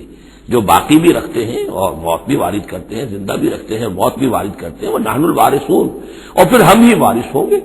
ہر شے ختم ہو جائے گی، کسی کی کوئی ملکیت نہیں رہے گی، ساری کی ساری چیزیں پھر ہماری ہی کائنات ہے، ہماری ہی ملکیت ہے۔ وَلَقَدْ عَلِمْنَا الْمُسْتَقْدِمِينَ مِنْكُمْ وَلَقَدْ عَلِمْنَا الْمُسْتَأْخِرِينَ، ہمارے علم میں سے ہے کون لوگ تم میں سے آگے بڑھیں گے۔ اب دیکھیے کیونکہ ابتدائی زمانے کی صورت ہے یہ، اب کون لوگ ہوں گے جو آگے بڑھ کر قرآن کو سینے سے لگائیں گے، کون لوگ ہوں گے جو محمد کی دعوت پر لبیک کہیں گے، یعنی جو ہم پڑھ چکے ہیں سورہ توبہ میں، السابقون الاولون من المہاجرین والانصار والذین اتبعوہم باحسان، یہ کون لوگ ہوں گے ہمیں معلوم ہے، ہم تو پہلے سے جانتے ہیں کہ ابو بکر ایک لمحے کی دیر نہیں لگائے گا، ہمیں معلوم ہے کہ عثمان کو ایک کچھ زیادہ وقت نہیں لگے گا، ہمیں معلوم ہے کہ ابو بکر کی تبلیغ سے یہ طلحہ اور زبیر اور عبد الرحمن ابن عوف اور سعید ابن زید اور یہ سب لوگ جو ہے ایمان لے آئیں گے، اور ہمیں یہ بھی معلوم ہے کون پیچھے رہ جائے گا، وہ بھی ہمیں معلوم ہے۔ وَلَقَدْ عَلِمْنَا الْمُسْتَقْدِمِينَ مِنْكُمْ وَلَقَدْ عَلِمْنَا الْمُسْتَأْخِرِينَ وَإِنَّ رَبَّكَ هُوَ يَحْشُرُهُمْ، اور پھر آپ کا رب ان سب کو جمع کرے گا، انہ حکیم علیم، یقیناً وہ کمال حکمت والا اور علم رکھنے والا ہے۔ اب جو اگلا رکوع آ رہا ہے سورہ مبارکہ کا، یہ اس اعتبار سے بڑا اہم ہے کہ اس میں تخلیق انسانی کے ضمن میں ایک بڑی ثقیل اصطلاح استعمال ہوئی ہے، اور یہ ثقیل اصطلاح 3 مرتبہ آئی ہے۔ اب ظاہر بات ہے کہ قرآن مجید جو ہے اگر اس طرح کی کوئی شکل اختیار کرتا ہے تو کوئی نہ کوئی حکمت اور ضرورت اس کی پشت پر ہوتی ہے۔ وَلَقَدْ خَلَقْنَا الْإِنسَانَ مِنْ صَلْصَالٍ مِنْ حَمَإٍ مَسْنُونٍ، اور یقیناً ہم نے انسان کو بنایا ہے اس مٹی سے جو سنی ہوئی تھی گارے کی اور پھر سوکھ کر کھنکنے لگی۔ حَمَإٍ مسنون، سنا ہوا گارا جس میں سے بدبو بھی اٹھ رہی ہو۔ دیکھیے یہ جو انسان کے مادہ تخلیق کے ضمن میں قرآن میں الفاظ آئے ہیں، اب ان کو گنتے جائیے۔ نمبر 1 تراب، مٹی سے بنایا انسان کو، مٹی میں پانی مل گیا گارا بن گیا تو اس کو کہتے ہیں تین، من تین، خلقتنی من نار وخلقتہ من تین، یہ سورہ اعراف میں ہم پڑھائے ہیں۔ ابلیس نے کہا تھا کہ مجھے تو نے بنایا آگ سے اور اس کو بنایا آدم کو گارے سے، اور مجھے حکم دے رہا ہے کہ میں اس کے سامنے جھکوں، میں تو اس کے سامنے نہیں جھک سکتا۔ 3 کے بعد آیا 3 لازب، گارا پڑا رہے تو وہ جب اس کے اندر چپچپاہٹ پیدا ہو جاتی ہے، اور یہ پرانے زمانے میں ہوتا تھا، اب تو میں سمجھتا ہوں کہ جدید نسل کو تو ان چیزوں کا علم ہی نہیں ہے۔ کچے گھر بنتے تھے تو انہیں لیپتے تھے، پوتتے تھے، گارا بناتے تھے، تغاری ہوتی تھی، پھر مٹی کے اندر تھوڑی سی توڑی ڈال دیتے تھے، کوئی آرگینک میٹر ڈالیں گے تو فرمنٹیشن ہوگی، فرمنٹیشن ہوگی تو لیس سا اٹھے گا، ورنہ یہ کہ گارا جو ہے اس گارے سے اگر پلسٹر کریں گے تو وہ پھٹ جائے گا۔ لیکن جب وہ گارا ذرا سن جاتا ہے، اس میں لیس پیدا ہو جاتا ہے، تو پھر اب جب آپ اس کے ساتھ لیپتے تھے دیواروں کو، میں نے تو اپنے بچپن میں یہ سب دیکھا ہے، ایسے گھروں میں ہم رہے بھی ہیں کہ جن میں یہی فرش بھی اسی طریقے سے لیپے ہوئے ہوتے تھے اور دیواریں بھی ہوتی تھی، تو یہ کہ پھر اس کے اندر وہ ایک لیس سا پیدا ہو جاتا ہے فرمنٹیشن سے، وہ 3 لازم ہے۔ اس سے اگلی سٹیج یہ ہے کہ اب وہ سڑنے لگے، یہ یعنی فرمنٹیشن اتنی پہنچ گئی کہ اس میں ہے حمأ مسنون، سنا ہوا گارا۔ پھر اگر کسی وجہ سے وہ خشک ہو جائے تو اب وہ کھنکنے لگتا ہے، جیسے کہ کبھی آپ نے دیکھا ہوگا ساحل کے قریب یا کسی دلدلی علاقے میں پپڑی اوپر آ جاتی ہے، جس زمین کے اوپر جو ہے پپڑی سی ہوتی ہے، اس پر آپ چلتے ہیں تو وہ کر کر ٹوٹتی ہے، کھنکنے والی مٹی بن جاتی ہے، وہ سنا ہوا گارا خشک ہو کر کھنکنے لگتا ہے۔ یہ سٹیجز ہیں ان مادہ تخلیق کی کہ جو آدم یا انسان کی تخلیق کے ضمن میں قرآن میں آئے۔ حالانکہ ایک لفظ بھی کفایت کر سکتا تھا، مٹی سے بنایا، 3 سے بنایا، گارے سے بنایا، پھر 3 لازم سے بنایا، پھر حمأ مسنون سے بنایا، من صلصال کالفخار سے بنایا، اور صلصال من حمأ مسنون، پھر صلصال کالفخار آخری سٹیج ہے، وہ ایسے بجنے لگا جیسے کہ اب یہ جو ہے وہ آئے گا سورہ رحمان میں۔ تو اس سے یقیناً کورابریشن ہو رہی ہے کہ جو بھی ایوولوشن کا جو بھی نظریہ آیا ہے، اب اس میں اس کو بھول جائیے کہ اللہ تعالیٰ نے اسپیشل کریشن انسان کی اور باقی حیوانات ہو سکتا ہے اس ایوولوشن کے ذریعے سے پیدا کیے ہوں۔ اس وقت بحث جو ہے کریشن آف مین کے بارے میں میں نہیں کر رہا ہوں، لیکن یہ سائنس نے بھی ایک تو یہ بات بتائی کہ یہ ساری حیات حیواناتی جو بھی زمین پر ہے یہ مٹی سے بنی ہے، گویا کہ متفق گردید رائے بو علی بارائے من، قرآن اور سائنس متفق ہو گئے۔ پھر یہ کہ اس میں مٹی کے اندر گارے کی شکل بنی، پانی ملا، مبدأ حیات پانی ہے، قرآن بھی کہہ رہا ہے۔ پھر یہ کہ وہ ساحلی علاقوں پر دلدل بنی اور دلدل کے اندر پھر وہ فرمنٹیشن وہاں ہوئی، اور اسی میں پھر جب وہ دراریں سی پڑ جاتی ہیں سمندر کے قریب دلدلی علاقے میں، تو وہاں سے ان کا کہنا ہے کہ حیات کا آغاز ہوا، الجی یا امیبا، حیواناتی حیات، اور یا یہ کہ نباتاتی حیات کا۔ تو یہ چیزیں جو ہیں یہ سٹیجز تقریباً اسی کے ساتھ، یہ تمام جو الفاظ جو ہے قرآن کے جو استعمال کر رہا ہے ان کے ساتھ کسی حد تک اس کا ایک ربط اور تعلق قائم ہوتا ہے۔ اور ہم نے بنایا انسان کو اس مٹی سے جو سڑنے کے بعد، اس گارے سے کہ جو سڑنے کے بعد سنا ہوا گارا پھر وہ کھنکنے لگا تھا سوکھ کر۔ وَالْجَانَّ خَلَقْنَاهُ مِنْ قَبْلُ، اور جنات کو ہم نے پیدا کیا تھا پہلے، من نار السموم، لو کی آگ سے۔ اب یہ سموم سے مراد کیا ہے؟ بعد سموم آپ نے سنا ہوگا، وہ تیز لو جو آیا کرتی تھی، صحراؤں میں آتی ہے، آگ جھلس دینے والی گرم ہوا۔ تو اصل میں ایک ہوتا ہے، جیسے کہ یہ بھی ہم نے فزکس میں پڑھا تھا، جن لوگوں نے تھوڑی بہت فزکس پڑھی ہوگی FSC میں، کہ یہ جو شعلہ ہوتا ہے، فلیم کا ایک حصہ وہ ہوتا ہے جو نظر آتا ہے، لیومینس، وہ نظر آتا ہے، اس کے اندر حرارت کم ہوتی ہے، اور ایک انویزیبل جو ہوتا ہے اس کے گرد حالہ جو نظر نہیں آتا، اس میں ہوتی ہے تیزی شدید جو ہوتی ہے، سب سے زیادہ ٹیمپریچر جو ہوتا ہے وہ اس میں ہوتا ہے کہ جو اس کا حصہ نظر نہیں آتا۔ اس حصے سے، آگ کی اس لو کی لپٹ سے، یا لو کی لپٹ سے جو بھی اسے کہے، اس سے ہم نے جنات کو پیدا کیا۔ لیکن یہ سمجھ لیجئے کہ اس سے جنات پیدا کیے گئے، لیکن وہ آگ نہیں ہے۔ ہم مٹی سے پیدا کیے گئے لیکن مٹی نہیں ہے۔ اب ایک یہ کہ قلب ماہیت ہو چکی ہے، ہمارا جو یہ پروٹوپلازم ہے، جو ہمارے ٹیشوز ہیں، باڈی ٹیشو، وہ مٹی تو نہیں ہے، اگرچہ سورس مٹی ہے، بنے مٹی سے ہے، لیکن اب مٹی نہیں ہے۔ دوبارہ اگرچہ پھر یہ گل سڑ کر مٹی ہو جائیں گے، اس وقت مٹی نہیں ہے۔ اسی طریقے سے جنات آگ سے بنائے گئے لیکن آگ نہیں ہے، ہاں ان کا مادہ تخلیق آگ ہے۔ اور دوسرا یہ معلوم ہو گیا کہ وہ انسانوں کی تخلیق سے بہت پہلے پیدا کیے گئے۔ وَإِذْ قَالَ رَبُّكَ لِلْمَلَائِكَةِ إِنِّي خَالِقٌ بَشَرًا مِّن صَلْصَالٍ مِّنْ حَمَإٍ مَّسْنُونٍ، اور یاد کرو جب کہ کہا تھا آپ کے رب نے فرشتوں سے کہ میں بنانے والا ہوں ایک بشر اس کھنکھناتے ہوئے سنے ہوئے گارے سے۔ پھر وہی الفاظ من صلصال من حمأ مسنون، ثقیل لفظ ہے، ثقیل اصطلاح ہے۔ اور یہاں خاص طور پر نوٹ کیجئے کہ لفظ آدم نہیں آیا، بشر بنانے لگا ہوں۔ کہیں بھی قرآن مجید میں جہاں یہ تخلیق کے ابتدائی مراحل بیان ہوتے، لفظ آدم کہیں نہیں ملے گا آپ کو، سوائے وہ ایک آیت میں نوٹ کرا چکا ہوں سورہ آل عمران کی۔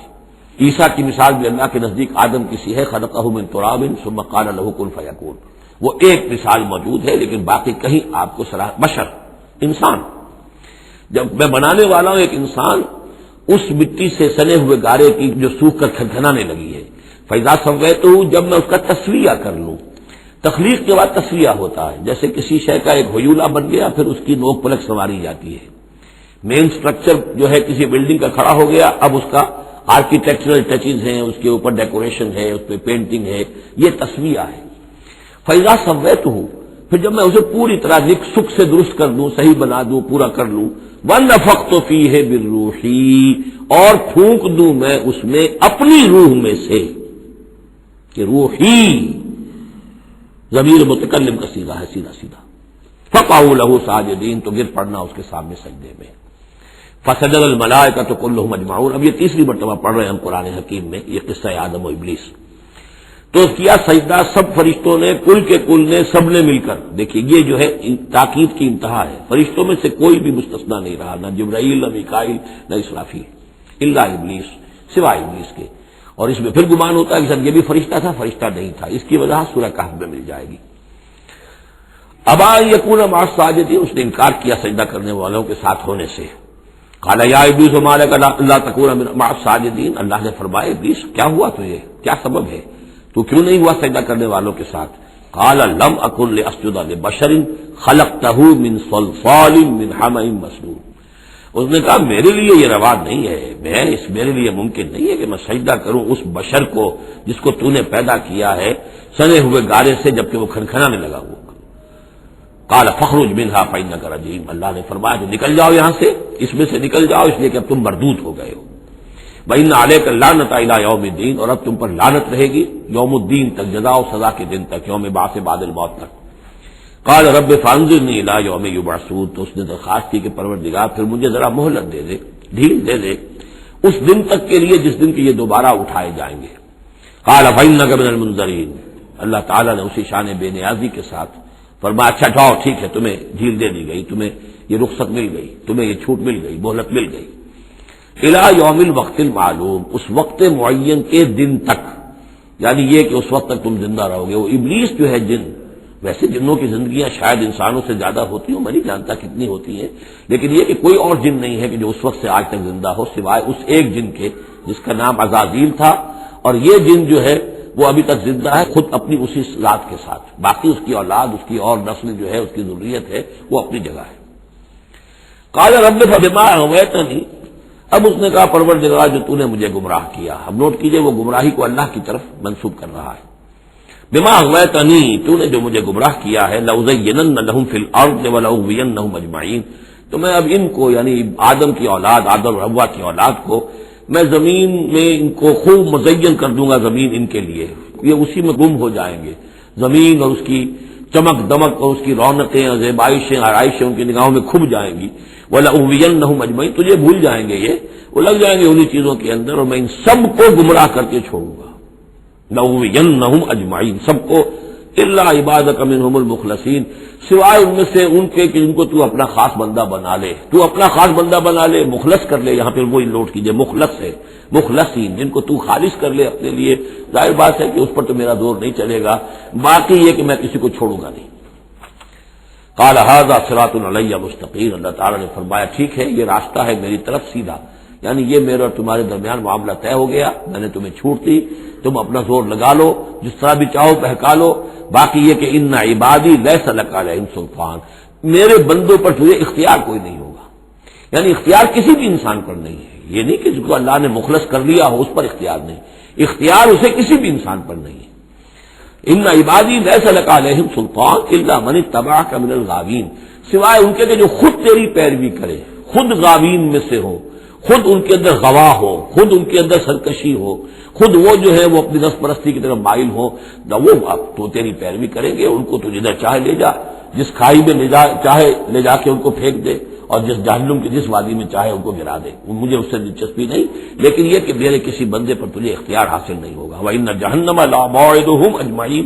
اور پھر جہنم ہی ان سب کا ٹھکانہ ہوگا، سب کا جو بھی تیری پیروی کریں گے۔ لہا سبعۃ ابواب، اس جہنم کے 7 دروازے ہیں، لکل باب منہم جزء مقسوم، اور ان میں سے ہر دروازے کے لیے ہم نے ایک اس کا نصیب مقرر کر رکھا ہے کہ اتنے دن اتنے انسان اس سے جائیں گے، ہو سکتا ہے کہ وہ بڑے بڑے کبیرہ گناہوں کے حوالے سے کہ یہ لوگ جو ہے جو ان گناہوں میں ملوث ہوں گے وہ اس دروازے سے جائیں گے، جو ان گناہوں میں ملوث ہوں گے وہ اس سے جائیں گے، واللہ اعلم۔ ان المتقین فی جنات وعیون، اب وہی سائملٹینیس کنٹراسٹ کہ جب جہنم والوں کا تذکرہ ہوا تو متقین کا بھی، اور جو اہل تقوی ہوں گے فی جنات وعیون، وہ ہوں گے جنتوں میں، باغات میں اور چشموں میں، ادخلوها بسلام آمنین، ان سے کہا جائے گا داخل ہو جاؤ ان باغات میں پورے امن کے ساتھ، کوئی خوف نہیں، کوئی اندیشہ نہیں۔ وَنَزَعْنَا مَا فِي صُدُورِهِم مِّن غِلٍّ، یہ مضمون پہلے بھی آ چکا ہے، اور ہم نکال دیں گے ان کے دلوں میں سے جو کچھ قدورت ہوگی، اہل ایمان کی آپس میں کوئی شکوہ، کوئی شکایت، کسی سے کوئی تکدر ہو، کوئی غل ہو، وہ ہم نکال دیں گے۔ عَلَىٰ سُرُرٍ مُتَقَابِلِينَ، وہ بیٹھے ہوئے ہوں گے تختوں کے اوپر ایک دوسرے کے آمنے سامنے۔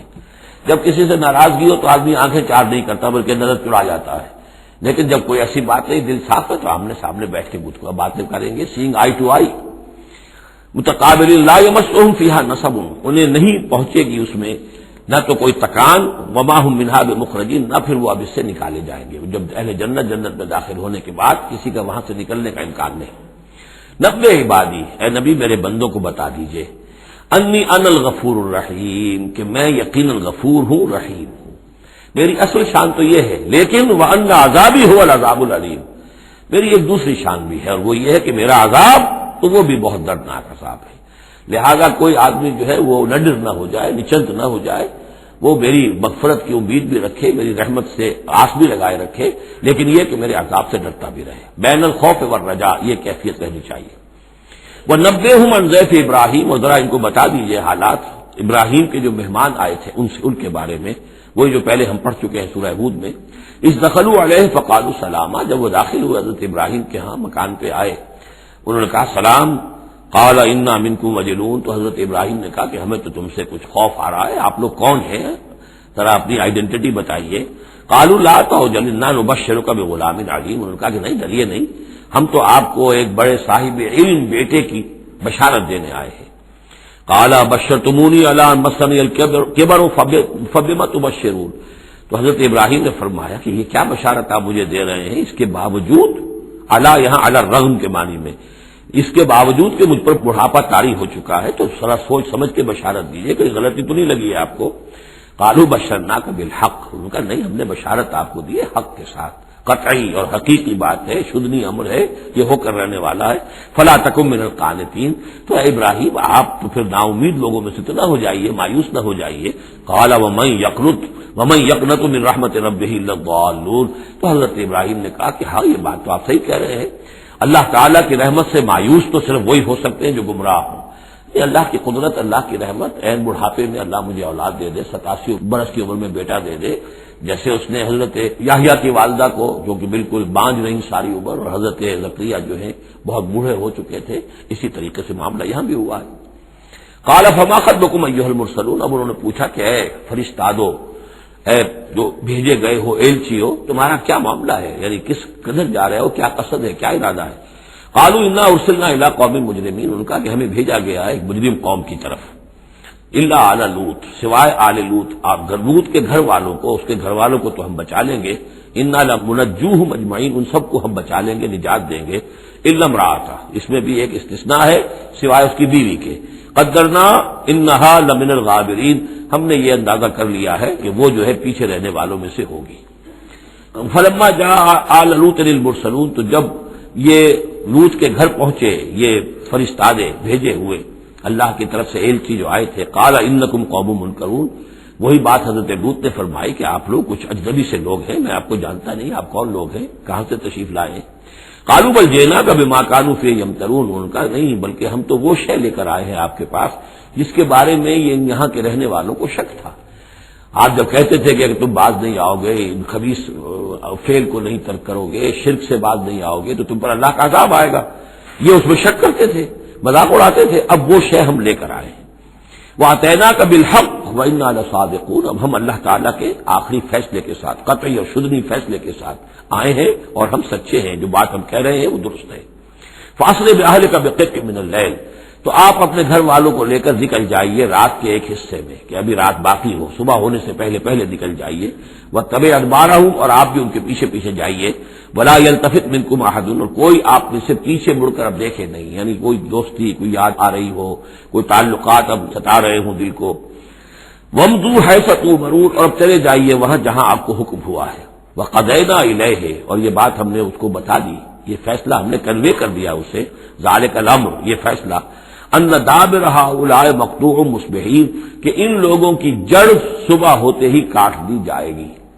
یعنی یہ کہ اس پوری قوم کو تہس نہس کر دیا جائے گا، دونوں شہر جو ہے نسیہ منسیہ کر دیے جائیں گے، یہاں کوئی ایک متنفس بھی نہیں بچے گا. وجاء اہل المدینہ یستبشرون، اور اب آئے لوگ، وہ دوڑے ہوئے بدماش لوگ جو ہیں وہ خوشیاں مناتے ہوئے آئے کہ بڑے خوبصورت لڑکے جو ہیں آج مہمان ہو کر آئے ہیں لوط کے ہاں، تو ہمارے لیے بڑا اچھا موقع ہے. قال ان هؤلاء ضیفی فلا تفضحون، حضرت لوط نے ان سے کہا یہ دیکھو میرے مہمان ہیں، مجھے رسوا نہ کرو. واتقوا اللہ ولا تخزون، اللہ کا تقوی اختیار کرو اور میری بے آبروئی مت کرو. قالوا اولم ننهک عن العالمین، انہوں نے کہا کہ دیکھو لوط، ہم نے تمہیں تمام جہانوں والوں سے روکا ہوا نہیں ہے کہ تم ٹھیکہ مت لو کسی کا، ہم جس کے ساتھ جو چاہیں کریں، تم کون ہوتے بیچ میں آنے والے، تم کو ٹھیکیدار بن گئے ہو پوری دنیا کے. اولم ننهک، کیا ہم نے منع نہیں کیا تمہیں کہ تمام جہان والوں کی حمایت میں نہ کھڑے ہو جایا کرو. قال هؤلاء بناتی ان کنتم فاعلین، ان کا ہی میری بیٹیاں حاضر ہیں، اگر تمہیں کچھ کرنا ہی ہے تو یہ کہ ظاہر اللہ تعالیٰ نے تمہارے لیے جو جوڑے بنائے ہیں تو وہ تو عورتیں ہیں، تو وہ ہے میں عرض کر چکا ہوں، اس سے مراد یہ بھی لی گئی ہے کہ میری قوم کی جو یہ بیٹیاں ہیں تمہارے گھروں میں پڑی ہیں جن کو تم نے چھوڑا ہوا ہے، اصل میں تو تمہارے لیے اللہ تعالیٰ نے وہ فطری راستہ بنایا تھا. یا یہ کہ انہوں نے اتمام حجت کے لیے، جس کو کہتے ہیں پنجابی میں برے کو گھر پہنچانا، یہ آخری بات بھی کہی ہو کہ میں ایسا ہی اگر کوئی معاملہ ہے تو کوئی دو بڑے سردار جو ہیں انہیں کہا ہو کہ میں اپنی بیٹیوں کا نکاح تم سے کیے دیتا ہوں، تمہیں اگر کوئی اس طرح کی کوئی حاجت ہے. لعمرک انہم لفی سکرتہم یعمہون، تو انہوں نے کہا، یہ اللہ تعالیٰ کی طرف سے ہے، قسم ہے تیری جان کی، وہ لوگ تو اپنے اس نشے کی حالت میں بدمست تھے اور بالکل اندھے ہو گئے تھے. عمر، عین میم ہے والا عمر ہے، یہ دل کے اندھے ہو چکے تھے. فاخذتہم الصیحۃ مشرقین، تو پھر انہیں آ پکڑا ایک چنگھاڑ نے اجالا ہونے کے وقت. مشرق، یہ مشرق نہیں ہے مشرق ہے، مشرق ہے اجالے کی جگہ، صبح جہاں سے نکلتی ہے وہ مشرق ہے. شرق کے معنی جو ہے اصل میں وہ روشنی ہے، تو اسی سے یہ مشرقین، صبح ہونے کا وقت، سورج نکلتے وقت جب اجالے کا وقت ہوا تو ان کو ایک چنگھاڑ نے آ پکڑا. فجعلنا عالیہا سافلہا، تو ہم نے اس کے اوپر والے حصے کو نچلا بنا دیا، یعنی تل پٹ کر دیا. وہ گری پوری بستی جو ہے وہ اٹھا کر پٹک دی گئی کہ چھتیں نیچے اور اس کی جو بنیادیں تھیں وہ اوپر. وَأَمْطَرْنَا عَلَيْهِمْ حِجَارَةً مِّن سِجِّيلٍ، اور پھر ہم نے ان پر بارش برسائی، سجیل، مٹی کے کنکروں کی بارش. ان فی ذلک لآیات للمتوسمین، یقیناً اس میں نشانیاں ہیں ان لوگوں کے لیے جو حق کے متلاشی ہوتے ہیں۔ یہ جو اسم کا لفظ ہے الف سین میم، اور الف جو ہے اس میں در حقیقت جو اصل اس کا حروف اصلیہ میں سے نہیں ہے، سین میم ہے اصل، یہ ہوتے علامت، اسم کے معنی بھی علامت ہے، یہ میرا نام ہے، یہ آپ کا نام ہے، یہ علامت ہے کہ جس سے میرے نام سے آپ پہچانتے ہیں۔ تو جو لوگ علامتوں سے متوسم باب تفاعل بن جائے گا، جو علامتوں سے حقیقت کو پہچاننا چاہے، جو آیات آفاقیہ، آیات تاریخیہ، آیات انفسیہ، آیات قرآنیہ سے حقیقت کو جاننا چاہیں، ان فی ذلک لآیات للمتوسمین وانھا لبسبیل مقیم، اور وہ جو بستیاں تھیں وہ سیدھی راہ پر واقع ہوئی تھی، یعنی یہ سیدھا راستہ تھا جو یمن سے جاتا تھا فلسطین تک، میڈیٹرینین کے ساحل تک، اور یہ سیدھا راستہ تھا کیروان روٹ، مشرق و مغرب کے درمیان یہی لنک تھا، سویز کینال تھی نہیں، اور ابھی یہ راستہ جو تھا round the Cape of Good Hope, یہ تو کہیں جا کر 1498 میں واسکو ڈی گاما نے تلاش کیا ہے، تو یہ راستہ معلوم ہی نہیں تھا، سویز کینال تھی نہیں، تو ساری جو مشرق اور مغرب کی ٹریڈ ہوتی تھی وہ یہ تھی کہ ہندوستان اور چین اور یہ جاوا ملایا وغیرہ جو ہے یہ ہند چینی کے جتنے یہ سب سامان آتا تھا یمن کے ساحل پر، یورپ کے سارے ممالک کا سامان آ جاتا تھا شام کے ساحل پر، فلسطین کے ساحل پر، اب ان دو کے درمیان یہ قافلے چلتے تھے، یہ کیروانز تھے کہ جو ان جہاں سے لے کر سامان ادھر، ادھر کا سامان ادھر، یہ راستہ ہے امام مقیم، سبیل المقیم اس کو کہا گیا، سیدھا راستہ، سیدھی شاہراہ، اسی پر یہ اصحاب ہجر کے بھی مسکن تھے، اسی پر پھر یہ اصحاب مدین کے بھی تھے، اور یہ بستیاں بھی اسی راستے پر واقع ہوئی تھیں۔ ان فی ذلک لآیۃ للمؤمنین، یقیناً اس میں نشانی ہے اہل ایمان کے لیے، وان کان اصحاب الایکۃ لظالمین، اسی طریقے سے جو بن والے تھے مدین والے وہ بھی بہت ظالم تھے، یہ ایکا کا لفظ بھی ان کے لیے آیا ہے، یہ مدین والے، فانتقمنا منہ، یہاں پہ صرف تذکرہ ہو رہا ہے، یہاں تذکرہ آپ نے دیکھا کہ صرف حضرت لوط علیہ السلام کا ہوا ہے انباء الرسل کے انداز میں، باقی حضرت ابراہیم کا تذکرہ ہو گیا ہے وہ وہی ہے قصص النبیین کے انداز میں، باقی یہاں پر جو تذکرے ہو رہے ہیں یہ بھی صرف ذکر ہے، یہ انباء الرسل کا ذکر ہے کہ جیسے حضرت شعیب، لیکن شعیب کا نام نہیں یہاں آیا بلکہ یہ کہ صرف یہ کہ مدین والے، فانتقمنا منہم، ان سے بھی ہم نے انتقام لیا، وانہما لبامام مبین، اور یقیناً وہ بھی، یہ دونوں جو بستیاں ہیں کھلے راستے پر واقع ہوئی ہیں، وہی راستہ جو میں نے ابھی آپ کو بتایا ہے۔ وَلَقَدْ كَذَّبَ أَصْحَابُ الْحِجْرِ الْمُرْسَلِينَ، اصحاب الحجر یہ قوم سمود کا دوسرا نام ہے، وہ علاقہ جو ہے جہاں یہ قوم سمود آباد تھی اس کو علاقے کو حجر بھی کہتے ہیں، جیسے کہ وہ علاقہ جہاں قوم عاد آباد تھی اسے احقاف کہتے ہیں، اس علاقے کا نام احقاف تھا، قوم کا نام عاد تھا، جو رسول بھیجے گئے وہ ہود تھے، اس علاقے کا نام حجر ہے، قوم کا نام سمود ہے، جو رسول بھیجے گئے وہ حضرت صالح تھے علیہ الصلوۃ والسلام۔ وَلَقَدْ كَذَّبَ أَصْحَابُ الْحِجْرِ الْمُرْسَلِينَ، اسی طرح ہجر والوں لوگوں نے بھی، اس علاقے کے لوگوں نے بھی جھٹلایا بھیجے ہوں کو، رسولوں کو، ان میں سے بہت سے نبی ہوں گے، پھر بعد میں اللہ نے آخری جو ہے حضرت صالح علیہ السلام کو بھیجا رسول کی حیثیت سے۔ وَآتَيْنَاهُمْ آیَاتِنَا، انہیں ہم نے اپنی آیات دی، ان کو تو خاص طور پر جو ہے وہ اتنی حصی نشانی دکھائی گئی، ایک وہ جو اونٹنی کا معاملہ، صالح کی اونٹنی کا بوجھ تھا، فَكَانُوا عَنْهَا مُعْرِضِينَ، لیکن وہ ان سے منہ ہی پھیرتے رہے، اعراض ہی کرتے رہے، وَكَانُوا يَنْحِتُونَ مِنَ الْجِبَالِ بُيُوتًا آمِنِينَ، اور وہ پہاڑوں کو تراش کر اپنے لیے بڑے امن والے گھر بناتے تھے، یہ گھر آج بھی موجود ہیں، میں خود بھی ایک مرتبہ گیا ہوں اور دیکھ کر آیا اس پورے علاقے کو۔ فَأَخَذَتْهُمُ الصَّيْحَةُ مُصْبِحِينَ، تو انہیں بھی آ پکڑا ایک چنگھاڑ نے صبح کے وقت، فَمَا أَغْنَىٰ عَنْهُمْ مَا كَانُوا يَكْسِبُونَ، تو کچھ نہ کام آ سکا ان کے وہ ساری کمائی جو انہوں نے کی تھی، جو کچھ انہوں نے مال اسباب جمع کیا تھا، عذاب الہی سے بچانے میں کچھ بھی مفید ثابت نہ ہوا۔ تو اس سورہ مبارکہ میں گویا کہ حضرت شعیب کا نام لیے بغیر ان کا ذکر آ گیا، حضرت صالح کا نام لیے بغیر ان کا ذکر آ گیا، حضرت لوط کا ذکر جو ہے وہ نام کے ساتھ آیا، تو تین تو ہیں وہ انباء الرسل میں سے، اور ایک حضرت ابراہیم علیہ السلام کا ذکر وہ اسی انداز میں جس انداز میں کہ سورہ ہود میں اس سے پہلے آ چکا ہے۔ اب جو آخری 15 آیات ہیں اس سورہ مبارکہ کی وہ بڑی اہم ہیں دعوت دین کے اعتبار سے، اور جس حالت میں کہ اس وقت محمد الرسول اللہ صلی اللہ علیہ وسلم تھے، اور اس سے بھی آپ کو معلوم ہو جائے گا کہ یہ خاص اس دور میں نازل ہوئی ہے جبکہ حضور کی دعوت جو ہے ابھی ابتدائی مراحل میں تھی، اور ابھی آپ کو پہلے تو آپ کی دعوت کا دور تھا کہ آپ پرسن ٹو پرسن دعوت دے رہے تھے، اعلان اس معنی میں نہیں، ڈنکے کی چوٹ نہیں، بلکہ جن سے تعلق تھا، جن سے دوستی تھی، جن سے پرانی واقفیت تھی، جسے آپ کہیں گے کہ پرسن ٹو پرسن جو ہے دعوت چل رہی تھی، اگرچہ کوئی دور بھی حضور کی دعوت میں انڈر گراؤنڈ دور کا نہیں آیا ہے، خفیہ دعوت ایک دن کے لیے بھی نہیں۔ بعض لوگ اس دور میں بعض تحریکیں ایسی ہیں کہ جو اس کو خفیہ سے تعبیر کرتے ہیں، انڈر گراؤنڈ موومنٹ تھی ہے، تو یہ غلط ہے۔ انڈر گراؤنڈ دعوت کا حضور کی دعوت میں سیرت میں ایک دن بھی نہیں ہے۔ البتہ یہ ضرور ہے کہ جیسے ایک نیچرل ایک تدریج ہوتی ہے، اس کے اندر ایک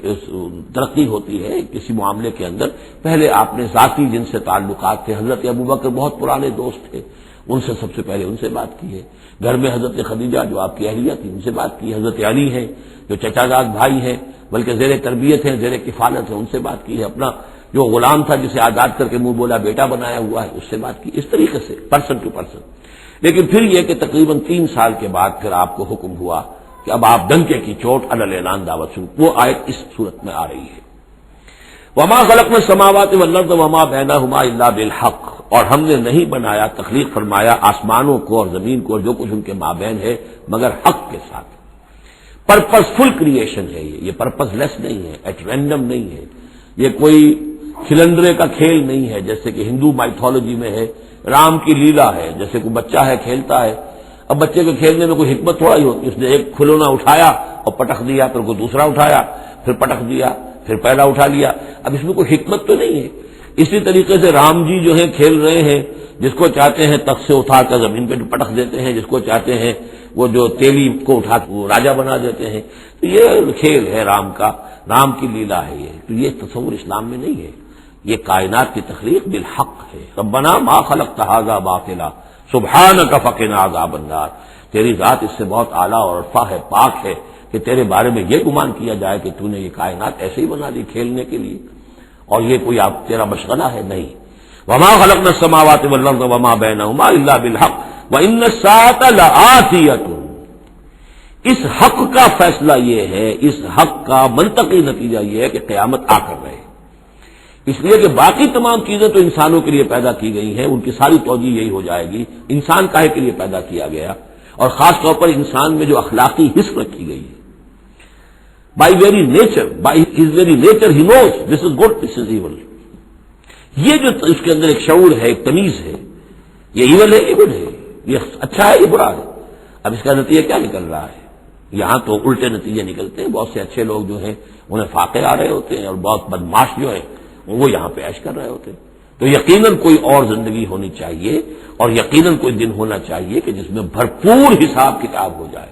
نیکوکاروں کا حساب کتاب ہو جائے، اور پھر ان کی زندگی ایسی ہو کہ بھرپور صلہ انہیں ان کا مل سکے، اور بدکاروں کی بدکاریوں کا حساب کتاب ہو جائے، اور پھر ایسی زندگی ہو، ایسا نظام ہو کہ انہیں پوری سزا مل سکے۔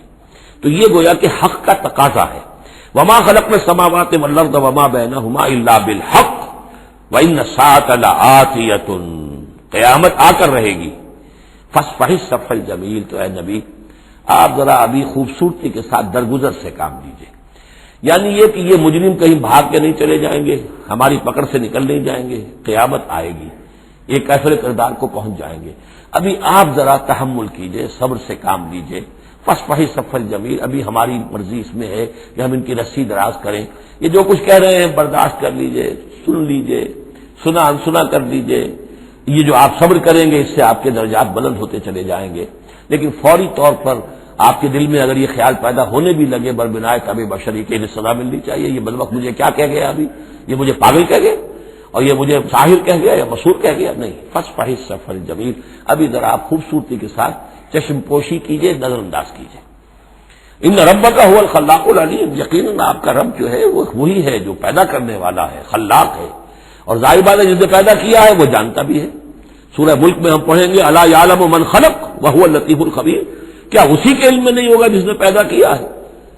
وہ تو جانتا ہے ہر شے کو۔ اب یہ گھڑی جس نے بنائی ہے اسے تو معلوم ہے اس میں کون کون سا پرزہ ہے، کہاں کہاں ہے، اس کے اپنے ہاتھ کا اس کے اندر جو ہے ٹکایا گیا ہے، میں واقف نہیں ہوں اس کے اندر کیا کچھ ہے، لیکن گھڑی کا بنانے والا تو جانتا ہے۔ الا یعلم من خلق، کیا وہی نہ جانے گا جس نے پیدا کیا؟ وهو خلاق العلیم، وہ تو خلاق العلیم ہے۔ وَلَقَدْ آتَيْنَاكَ سَبْعًا مِّنَ الْمَثَانِِ، دل جوئی کے لیے حضور سے فرمایا، اور ہم نے آپ کو دی ہیں وہ 7 آیتیں جو آپ کا وظیفہ ہیں، دوہرا دوہرا کر پڑھتے رہا کیجئے، دوہرا دوہرا کر پڑھتے رہا کیجئے۔ اس پر تقریباً اجماع ہے امت کا کہ اس سے مراد ہے سورہ فاتحہ، 7 آیتیں جو بار بار پڑھی جاتی ہیں۔ اب آپ دیکھیے کہ ہر شخص جو نماز پڑھتا ہے دن میں کتنی مرتبہ سورہ فاتحہ پڑھ رہا ہے، ہر نماز میں کتنی مرتبہ پڑھ رہا ہے، دوہرا کر یہ آیت جو ہے، جیسا کہ ہم نے جب سورہ فاتحہ پڑھ رہے تھے، من لم یقرأ بفاتحۃ الکتاب لا صلاۃ لمن لم یقرأ بفاتحہ، اس کی تو نماز ہی نہیں ہے، نماز کا جزو لازم ہے، بلکہ قسمت الصلاۃ بینی و بین عبدی نصفین والی حدیث میں نے آپ کو سنائی، حدیث قدسی، تو وہ تو اصل الصلاۃ ہے ہی سورہ فاتحہ۔ والقرآن العظیم، اور یہی بڑا قرآن ہے، یعنی یہ اپنی اہمیت کے اعتبار سے، اپنی فضیلت کے اعتبار سے خود اپنی جگہ پر سورہ فاتحہ ایک قرآن عظیم کا درجہ رکھتی ہے، اسی لیے اس کو اساس القرآن بھی کہا، اس کو کافیہ بھی کہا، شافیہ بھی کہا گیا، یہ ام القرآن بھی ہے۔ وَلَقَدْ آتَيْنَاكَ، اے نبی ہم نے اتنی بڑی بڑی دولتیں آپ کو دی ہیں۔ یہ کیوں گرایا جا رہا ہے، یہ ذرا آگے آپ کو معلوم ہو جائے گا، کیونکہ بہرحال حضور کو یہ احساس ہوتا تھا یا نہیں ہوتا تھا، دیکھنے والوں کو تو احساس ہوتا تھا۔ ابو جہل مالدار ہے، ولید بن مغیرہ اتنا بڑا چودھری ہے، یہ محمد تو یتیم تھے، کوئی بال دولت ان کے پاس نہیں، کوئی ان کی حیثیت نہیں، ہاں کچھ عرصے سے کچھ کھا پی بھی رہے ہیں تو وہ بیوی کا مال ہے، اپنا تو نہیں ہے۔ یہ ان کی نگاہوں میں جو ان کے معیارات تھے، جو ان کے اندازے تھے سوچنے کے، وہ تو یہ تھے۔ اس حوالے سے یہاں بظاہر حضور سے خطاب ہے، لیکن اصل میں ان کو بتایا جا رہا ہے کہ بدبختو تمہیں کیا معلوم ہم نے ان کو کتنی بڑی دولت دی ہے۔ وَلَقَدْ آتَيْنَاكَ سَبْعًا مِنَ الْمَثَانِي وَالْقُرْآنِ الْعَظِيمِ، ہم نے ان کو وہ 7 آیتیں عطا کی ہیں۔ ایک حدیث کے مطابق جیسی آیت نہ قرآن میں اتری کوئی اور اس کے مثل، اور نہ تورات میں نہ انجیل میں، یہ سورہ فاتحہ ہے۔ وَلَقَدْ آتَيْنَاكَ سَبْعًا مِنَ الْمَثَانِي وَالْقُرْآنِ الْعَظِيمِ لَا تَمُدَّنَّ عَيْنَيْكَ إِلَىٰ مَا مَتَّعْنَا بِهِ أَزْوَاجًا مِّنْهُمْ، تو اے نبی آپ کی نگاہیں نہ اٹھیں اس ساز و سامان کی طرف جو ہم نے ان کو عطا کیا ہے۔ ابو جہل کو اگر دے رکھا ہے، ولید بن مغیرہ کو دے رکھا ہے، اور بڑے سرداروں کو دے رکھا ہے، ان کی جائیدادیں ہیں، ولید بن مغیرہ کے باغات طائف میں بھی ہیں، اس کی جائیداد طائف میں بھی ہے، مکے میں بھی ہے، آپ کی نگاہ ادھر اٹھے ہی نہ۔ پر کاہ کے برابر، جیسا کہ ایک حدیث میں آتا ہے کہ دنیا مافیہ کی حیثیت اگر اللہ کی نگاہ میں ایک مچھر کے پر کے برابر بھی ہوتی تو اللہ کسی کافر کو ایک گھونٹ پانی بھی اس دنیا سے نہ دیتا۔ جو اللہ کا ماننے والا اور جاننے والا، اللہ کو جاننے والا ہو، تو اس کی نگاہ میں تو پھر اس دنیا و مافیہ کی وہی وقت ہونی چاہیے، وہ متاثر نہ ہو یہاں کی چمک دمک سے، آپ کی نگاہ اٹھے ہی نہ۔ لا تمدن عینیک الی ما متعنا بہ ازواجا منہم، ان کو جو ہم نے دے رکھا ہے ساز و سامان اور زیبائش اور آرائش جو ہے، آپ کی نگاہیں ادھر نہ اٹھے۔ ولا تحزن علیہم، اور اب دیکھیے ان کے اوپر جو بھی اب عذاب آئے گا یا جس عذاب کے مستحق ہو رہے ہیں، آپ اس پر غم بھی نہ کھائیے۔ ٹھیک ہے، یہ آپ کا کنبہ ہے، قبیلہ ہے، اب ابو لہب آپ کا چچا بھی ہے، لیکن یہ کہ اب غم نہ کیجیے آپ۔ وَاخْفِضْ جَنَاحَكَ لِلْمُؤْمِنِينَ، اور آپ اپنے کندھوں اور بازوؤں کو ذرا جھکا کر رکھیے اہل ایمان کے لیے۔ یہ ہمارے فقراء جب آتے ہیں، یہ جو غلام طبقے سے جو لوگ آئے ہیں، یہ لوگ جو گرے پڑے طبقات سے تعلق رکھتے ہیں، جب یہ آپ کے پاس آئیں تو آپ ان کا استقبال کیجئے۔ فَقُلْ سَلَامٌ عَلَيْكُمْ كَتَبَ رَبُّكُمْ عَلَىٰ نَفْسِهِ الرَّحْمَةَ، تو اس انداز میں ان کا استقبال کیجئے، ان کے سامنے تواضع کیجئے، ان کے سامنے اپنے کندھوں کو جھکائیے۔ وَاخْفِضْ جَنَاحَكَ لِلْمُؤْمِنِينَ، یہی مضمون ایک مرتبہ پھر سورہ طٰہٰ کے اندر آئے گا۔ وَاخْفِضْ جَنَاحَكَ لِمَنِ اتَّبَعَكَ مِنَ الْمُؤْمِنِينَ، اہل ایمان یہ جو آپ کی پیروی کر رہے ہیں، آپ اپنے ذرا کندھے ان کے سامنے جھکا کر رکھیے۔ یا یہ حکم دیا گیا ہے اولاد کو والدین کے بارے میں، اگلی صورت میں آ جائے گا سورہ بنی اسرائیل میں، کہ ان کے لیے اپنے کندھوں کو، اپنے بازوؤں کو ذرا جھکا کر رکھا کرو، والدین کے سامنے تن کر نہ کھڑے ہو، کندھے جو اٹھے ہوئے ہیں، بلکہ کندھے ذرا دبا کر۔ وَاخْفِضْ جَنَاحَكَ لِلْمُؤْمِنِينَ وَقُلْ إِنِّي أَنَا النَّذِيرُ الْمُبِينُ، اور کہہ دیجئے کہ میں تو صرف خبردار کرنے والا ہوں، کھلا خبردار کرنے والا، میری اس کے سوا کوئی ذمہ داری نہیں ہے۔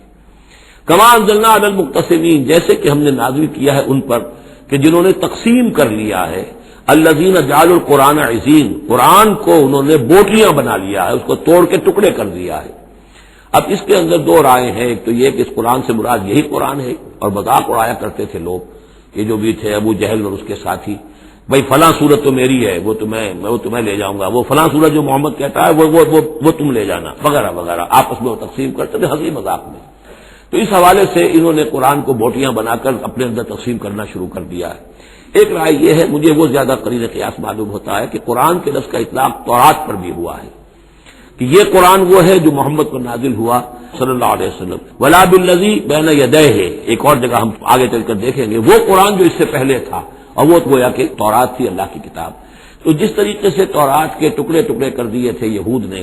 اور قراطیسا تجعلونہ قراطیسا تبدونہا وتخفون کثیرا، یہ ہم پڑھ چکے ہیں سورہ انعام کی آیت نمبر 91 میں۔ تو جیسے کہ ٹکڑے ٹکڑے کر کر اور کچھ حصہ ظاہر کیا، کچھ چھپایا، ان دونوں کی رائے ہے، وہ میں نے آپ کے سامنے پیش کر دی۔ فوربک لنسألنہم اجمعین، تو تیرے رب کی قسم اے محمد صلی اللہ علیہ وسلم، ان سب کو ہم جمع کر کے رہیں گے، لنسألنہم اجمعین، ہم ان سے پوچھ کر رہیں گے. یہ لفظ وہی آ گیا ہے فلنسألن الذین ارسل الیہم ولنسألن المرسلین، یہ جو سورہ اعراف کی آیت نمبر 6 تھی. ہم لازماً پوچھ کر رہیں گے ان سے بھی جن کی طرف رسولوں کو بھیجا گیا، اور ان سے بھی کہ جن کو رسول بنا کر بھیجا گیا. فوربک لنسألنہم اجمعین، تو آپ کے رب کی قسم ہم ان سب سے پوچھ لیں گے، حساب کتاب لے لیں گے. یہ تھوڑے سے وقت کی بات ہے، آپ ذرا صبر کیجئے. اما کانوا یعملون، جو کچھ کہ یہ کر رہے تھے. فاصدع بما تؤمر، یہ ہے وہ آیت. اب ڈنکے کی چوٹ علی الاعلان کہیے جس چیز کا آپ کو حکم ہوا ہے. یہ جب حکم آیا حضور کو تو پھر آپ کوہ صفا پر کھڑے ہوئے، اور پھر آپ نے وہاں، اگرچہ ظاہر بات ہے کہ اس کا کوئی امکان نہیں تھا کہ آپ ننگے ہو جاتے، لیکن جو وہاں کا رواج تھا وہ یہ تھا کہ اگر کسی شخص کے پاس کوئی ایسی خبر آتی تھی کہ فلاں قبیلے کے لوگ جو ہیں آج رات ہمارے اوپر حملہ کریں گے، شب خون ماریں گے، اب کیسے لوگوں کو بتائیں؟ کوئی کمیونیکیشن ماس میڈیا تو ہے نہیں، کیسے خبر دیں، کیا کریں؟ تو وہ یہ کرتا تھا کہ وہ شخص کپڑے اتار کے معذرزاد برہنہ ہو کر کسی اونچی جگہ کھڑا ہو جاتا تھا تاکہ ہر طرف سے لوگ دیکھ لیں کہ ایک ننگا آدمی کھڑا ہے. نذیر عمیان کہتے تھے اسے، ننگا خبردار کرنے والا. اب جہاں تک اس کی آواز جا رہی ہے آواز لگاتا تھا وا صباح، ہائے وہ صبح جو آیا چاہتی ہے. اس لیے کہ صبح کے وقت ہوتے تھے حملے، یہ جس کو آج کل آپ کہتے ہیں small hours of the morning, وہ بہت غفلت کا وقت ہوتا ہے آدمی کا. صبح رات کے 2-3 بجے جو ہے ٹھنڈی ٹھنڈی نیند آئی ہوتی ہے، اس وقت وہ آتے تھے، حملہ کرتے تھے، لوٹ مار کرتے تھے، قتل کرتے تھے اور بھاگ جاتے تھے. تو وا صباح، ہائے وہ صبح جو آیا چاہتی ہے. تو اب لوگ دوڑتے تھے کہ بھائی کہاں کی خبر آئی ہے، کون ہے، کون سا قبیلہ ہے، کس کے بارے میں اطلاع ہے، اطلاع صحیح ہے غلط ہے. تو یہ ان کا رواج تھا. تو حضور نے یہ کیا، صرف ایک چیز اس میں سے نکال دی. ننگے ہونے کا سوال نہیں تھا معاذ اللہ، لیکن آپ بھی کھڑے ہو گئے کوہ صفا پر، وا صباح کا نعرہ لگایا. اب لوگ آئے دوڑے، کوئی خبر دی ہے، محمد دینا چاہتے ہیں، کوئی بات ہے، بڑی اہم کوئی بات ہے. وہاں آپ نے پھر اپنی دعوت پیش کی. تو اسی مجمع میں پھر ابو لہب نے کہا تھا تبا لک لہذا جمعتنا، تمہارے لیے ہلاکت ہو، ہمیں اس کام کے لیے جمع کیا تھا، ہم اپنے بڑے بڑے اہم کاموں میں لگے ہوئے تھے. وہ مہاجن تھا، کہیں مہاجنی سود اپنا لین دین کا حساب کر رہا ہوگا بیٹھا ہوا. میں وہ سب چھوڑ کر آیا ہوں کہ کوئی خاص اہم بات تم نے بتانی ہے، لیکن تم نے یہ کیا کیا. تو یہ ہے وہ واقعہ، اور اس سے معلوم ہو جاتا ہے کہ یہ سورہ مبارکہ جو ہے اسی دور کی، ابتدائی دور کی ہے. فاصدع بما تؤمر واعرض عن المشرکین، تو ڈنکے کی چوٹ کہیے اب جو کہ آپ کو حکم دیا گیا ہے، اور ان مشرکوں سے اعراض کیجئے، پرواہ نہ کیجئے ان کی. انا کفیناک المستہزئین، یہ جو استہزاء کرنے والے ہیں، تمسخر اڑانے والے ہیں، ہم آپ کی طرف سے ان کے لیے کافی ہوئے رہیں گے. ان کی کوئی مخالفت آپ کا کچھ مال بیکا نہیں کر سکے گی. الذین یجعلون مع اللہ الہا آخر، جو اللہ کے ساتھ ساتھ اور بھی الہ گھڑے بیٹھے ہوئے ہیں. فسوف یعلمون، تو عنقریب انہیں معلوم ہو جائے گا کہ اصل حقیقت کیا ہے اور وہ کس طرح کی گمراہیوں میں پڑے ہوئے تھے. اب وہ آیت آ گئی جس کا کئی مرتبہ میں حوالہ دے چکا ہوں، اور سورہ انعام میں خاص طور پر وَلَقَدْ نَعْلَمُ، اے نبی ہمیں خوب معلوم ہے، اَنَّكَ يَضِيقُ صَدْرُكَ بِمَا يَقُولُونَ، کہ جو کچھ یہ لوگ کہہ رہے ہیں اس سے آپ کا سینہ بھیجتا ہے. کسی نے پاگل کہہ دیا، کسی نے مجنون کہہ دیا، آصیب کا سایہ آ گیا، کوئی ہمدردی کے انداز میں آ کے کہتا ہے. عتبہ ابن ربیعہ ایک دفعہ آیا، کیونکہ وہ بزرگ تھا، خاندان کا معمر آدمی تھا. بھتیجے میرے بڑے تعلقات ہیں عاملوں سے بھی، کاہنوں سے بھی، واقعی اگر کوئی تم پر کوئی سایہ ہو گیا ہے، کوئی بری روح کوئی آ گئی ہے تو مجھے بتا دو، میں بلا کے لے آؤں گا، علاج کرا دوں گا تمہارا. اب کوئی کچھ کہہ رہا ہے، کوئی کچھ کہہ رہا ہے. کسی نے کہا شاعر ہے، کسی نے کہا کہ ایک انہوں نے غلام پکڑ کے رکھا ہوا ہے، اجمی غلام، اسے کمرے میں بند کیا ہوا اپنے گھر کے اندر، اور وہ عالم ہے بہت بڑا جو پورے پچھلی کتابوں کا جاننے والا، اس سے ڈکٹیشن لیتے ہیں اور پھر آ کر ہم پر دھونس جماتے ہیں کہ یہ اب وہی آئیے. تو یہ ساری باتیں سنتے تھے حضور صلی اللہ علیہ وسلم، تو آپ کو تکلیف پہنچتی تھی، کوفت ہوتی تھی. وَلَقَدْ نَعْلَمُ، اے نبی یہ نہ سمجھیے کہ ہمیں اندازہ نہیں ہے کہ آپ کو کوفت ہو رہی ہے، آپ کو تکلیف ہو رہی ہے، آپ کا سینہ بھیجتا ہے. وَلَقَدْ نَعْلَمُ أَنَّكَ يَضِيقُ صَدْرُكَ بِمَا يَقُولُونَ، کہ جو کچھ یہ لوگ کہہ رہے ہیں اس سے آپ کا سینہ بھیجتا ہے. فَسَبِّحْ بِحَمْدِ رَبِّكَ، بس اپنے رب کے حمد میں اور تسبیح میں لگے رہیے. تسبیح کیجئے اپنے رب کی حمد کے ساتھ، اسی سے آپ کے دل کو سکون ہوگا، اطمینان ہوگا. اسی سے یہ کہ آپ کے لیے استقامت اور صبر کے راستے جو ہیں وہ کھلتے چلے جائیں گے. وَقُم مِّنَ السَّاجِدِينَ، اور سجدہ کرنے والوں میں ہو جائیے. آپ سجدہ کیجئے، تسبیح کیجئے، حمد کیجئے، اپنے رب کے ساتھ تعلق مع اللہ ہے کہ جو ان تمام سختیوں کو آپ کے لیے آسان کر دے گا. جتنا اللہ سے اپنے اس قلبی اور ذہنی رشتے کو مضبوط سے مضبوط پر بنائیں گے اتنی ہی یہ تمام چیزیں جو ہیں آپ پر ہلکی ہوتی چلی جائیں گی. وَاعْبُدْ رَبَّكَ حَتَّىٰ يَأْتِيَكَ الْيَقِينُ، اور اپنے رب کی بندگی میں پرستش میں لگے رہیے یہاں تک کہ وہ یقینی بات آ جائے. اور وہ یقینی بات کیا ہے؟ جو یقینی شے ہے، شدنی ہے، موت، یعنی یہ کہ تا دم آخر دم فارغ مباش، اندری رہ میں تراش و میں خراش. آخری وقت تک اس بندگی میں اپنے لگے رہیے، جو بھی آخری موت جب تک آ جائے. یا موت سے مراد یہ بھی ہو سکتا ہے یقین سے، یقینی بات اللہ کی مدد آ جائے، اللہ کی طرف سے غلبہ حاصل ہو جائے اور اللہ تعالیٰ کی نصرت آ جائے، اللہ کا فیصلہ آ جائے. لیکن عام طور پر گمان یہی ہے کہ اس سے مراد موت ہے. وَاعْبُدْ رَبَّكَ حَتَّىٰ يَأْتِيَكَ الْيَقِينُ، اور اپنے رب کی بندگی اور پرستش میں لگے رہیے یہاں تک کہ وہ یقینی شے وقوع پذیر ہو جائے. بارک اللہ لی و لکم فی القرآن العظیم ونفعنی وإیاکم بالآیات والذکر الحکیم.